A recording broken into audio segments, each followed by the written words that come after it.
This has huge implications for the Broncos with a big game in week 2 coming up, a chance to potentially take a 2-0 start on the season. The Broncos have a lot of things that are on their minds and are in their game plans for this game, especially with a mighty Colts team that kind of came out of nowhere and did not expect to look as good as they did.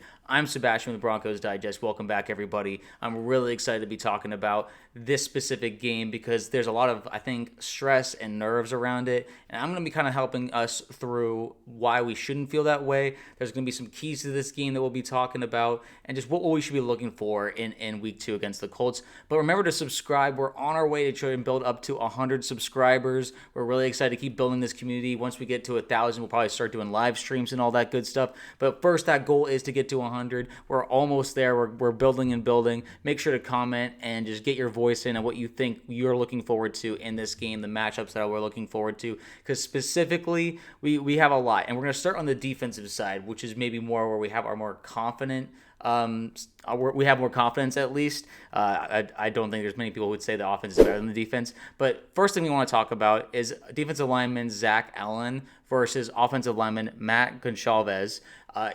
I mean, in the end, the offensive line is something that the Colts really predicate themselves on, their O-line play. It hasn't been the best in the past season and a half or so. So this is an opportunity for the Broncos to take advantage of a situation where they're not. It's a pocket passer, so as long as we get that interior pressure, the guys on the outside can eat. So Zach Allen really making life hard for the interior offensive linemen is really going to be a key factor in just getting pressure and getting Daniel Jones down on the ground sooner rather than later, because his pocket looked so clean during the Dolphins game. I'm not even sure he got hit and went to the ground at all. I think they scored on every single possession. So we can't allow that to happen. We got to make sure this guy feels the pass rush, feels just really uncomfortable all game, and that starts up front in the trenches. So that's the first matchup to look forward or look into. The next one is defensive lineman John Franklin Myers, who was confirmed to play on Sunday, versus offensive lineman Quentin Nelson. This is one that specifically people are a bit more concerned about because Quentin Nelson's one of the best in the game. And he has like a really polite demeanor about him, despite being just a monster offensive lineman. He's really, really good at what he does. But it's going to be on the pass rushers like John Franklin Myers to really, make him work for it. Not just make this a day at the office, but make him actually feel the battle, feel the pressure. Even if, he only gets away with a pressure or two. Maybe, we're not expecting sacks exactly. We would like to have sacks if things are really going wrong, obviously, but it would be impressive just getting a single one off of Quentin Nelson. That's not something he gives up very often, but it is something to look out for. Maybe we can get the best of him. Maybe there's something in the tape that shows that they are capable of taking advantage of something of Quentin Nelson's age, his experience. Maybe there is something there that John Franklin Myers can use to his advantage. But, just see if he can win any of those battles. What will be interesting to watch. That is the second one. The third one is Talanoa Hufanga versus Tyler Warren. So experienced safety, a young safety who had a really great game one against the Titans, is now going up against a rookie who had a really good game one as well. So people are looking for, okay, what should we expect from Hufanga in this game? Are we going to see more consistent, great play? That's what I think most of us would expect. But at the same time, these young tight ends, they're putting something in their food because Brock Bowers last year, and now it seems like Tyler Warren is. He was supposed to be the best tight end in the class coming into the draft, but Colston Loveland got taken over him for some reason. Maybe Colston Loveland breaks out. But for now, Tyler Warren looks like the more impressive of the two. So we got to make sure to limit his playmaking abilities. He's going to be another target for Daniel Jones to try and get the ball out quickly. And we have to make sure that Hufanga is all over that, not just in the passing game, making sure he's getting around getting around Warren in the run game, that he's not getting blocked all the time. So it'll just be interesting to see how that matchup develops as the game goes on. And then next, as the fourth different matchup, Patrick Surtain versus Michael Pittman. This is one I don't think many Broncos fans would feel a little too worried about. This guy was absolute lockdown last week, I should say. He was unbelievable, didn't allow a single catch. So, listen, I know it was Calvin Ridley, and at the same time, Michael Pittman, is a step above that. I wouldn't call it a huge step above, but he is better, and he's probably going to have a few better targets, a few better passes thrown his way, considering how Daniel Jones played. We don't know if he'll be that consistent or not, but we shouldn't expect that Daniel Jones is going to reverse back and do his old self just because he's playing, us. We have to make sure that we expect, big things out of the passing game, and that Patrick Surtain, he's a disciplined guy. There's no doubt in anyone's mind that he is going to put on a show and really make life hard for Michael Pittman. But just something to be aware that's going to be his main matchup for the day. It'll be interesting to see how that goes. And then Riley Moss, our cornerback 2, at the current time, Jahdae Barron is still known as our cornerback 3, versus Alec Pierce. Alec Pierce is a young receiver who is really kind of trying to make strides in the defense and kind of prove that he has a good receiving talent for the Colts. We'll see how that goes for him against the Broncos defense. That's probably how the litmus test for every NFL offense is, okay, how are we going to fare up against the Broncos defense? So those are the 5 defensive matchups that we need to be kept aware of. Mostly, most people would imagine that we're not going to allow them to score on every drive like the Dolphins did.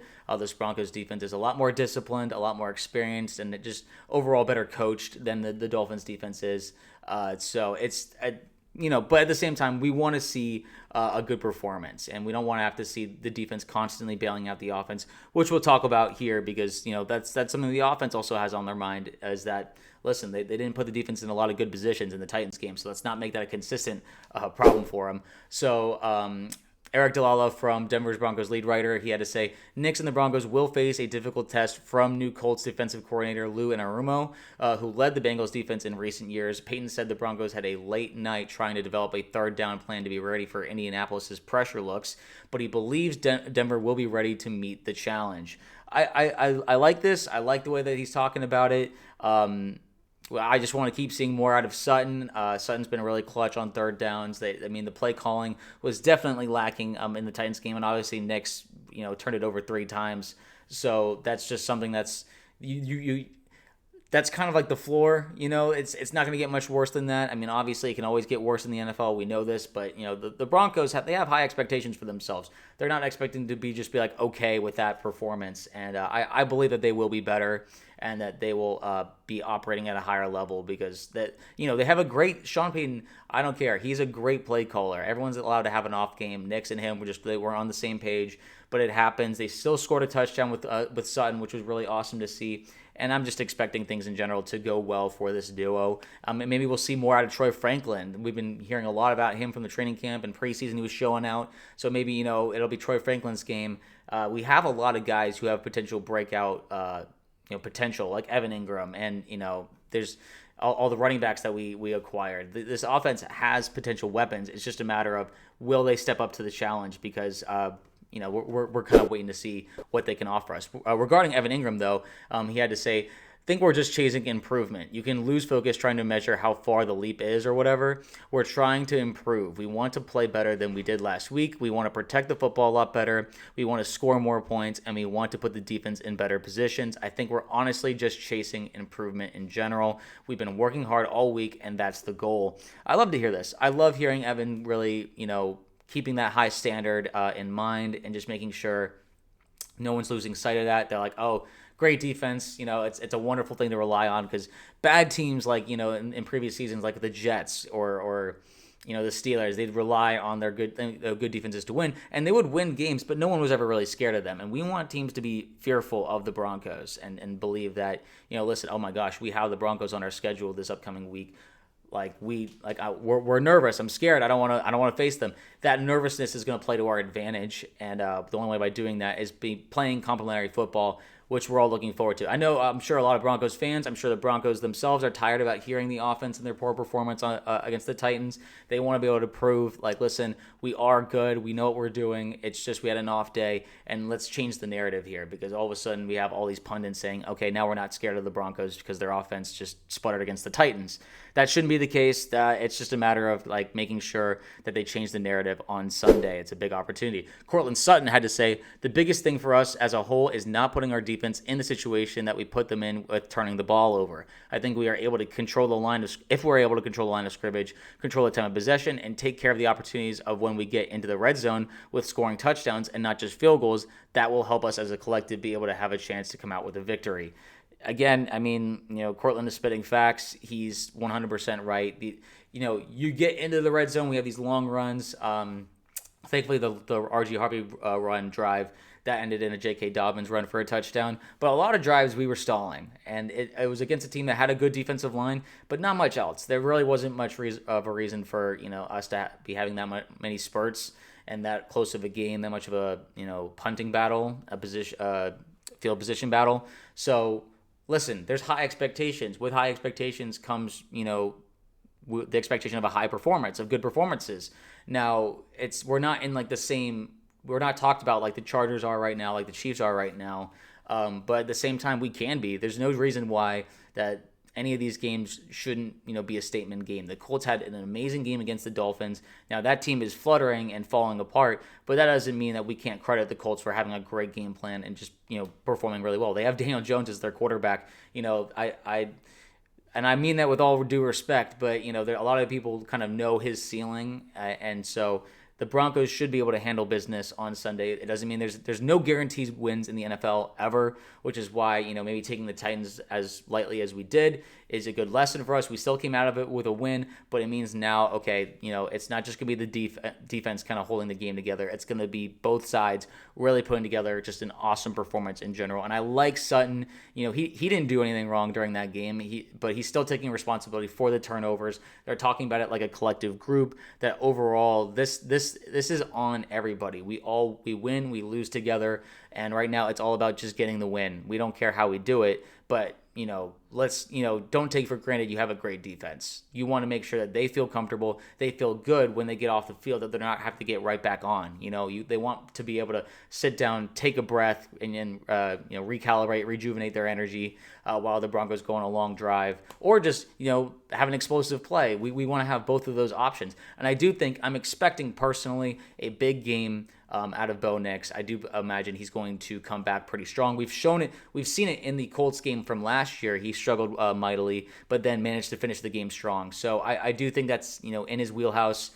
He has that in his arsenal, so I am expecting a really big game. And if not, then we'll worry about that later. But for now, there's no reason why to not have confidence, because Bo has the mentality. He takes responsibility. So does Sean Payton. Everyone seems to be on the same page. There's no drama, which is exactly why it's good to be excited. It's good to be a Denver fan right now. We have this game, and the Chiefs are facing the Eagles. There's a good chance that we can go 2 games above them, which I don't even know the last time that happened.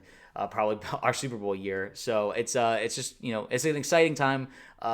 Tomorrow's going to be a stressful day, obviously, but it doesn't have to be. We could blow these Colts out if we really have a complete game, and we just got to make sure that we are taking care of the football. No turnovers. We got to win the turnover battle. I mean, just because we lost the turnover battle and still won against the Titans doesn't mean that's a recipe that we can continue to do over and over, because most of the time in the NFL, just historically, lose the turnover battle, you will lose the game, and we're just fortunate to have gotten at the last game with the win. So that's the plan. Let me know in the comments below right now, what are you expecting from the game against the Colts? Are you expecting a rebound game for the offense? Are you expecting more struggles? Are you nervous? Are you excited? Which player are you looking for in particular, both on the offense and defensive side? Let us know where which side of the ball is of the most interest to you. Down below. Make sure to subscribe. We're going to keep building this community. Really excited about the game tomorrow, and we'll be talking about it right here. You know it on Broncos Digest. But until then, we will see you in the next one.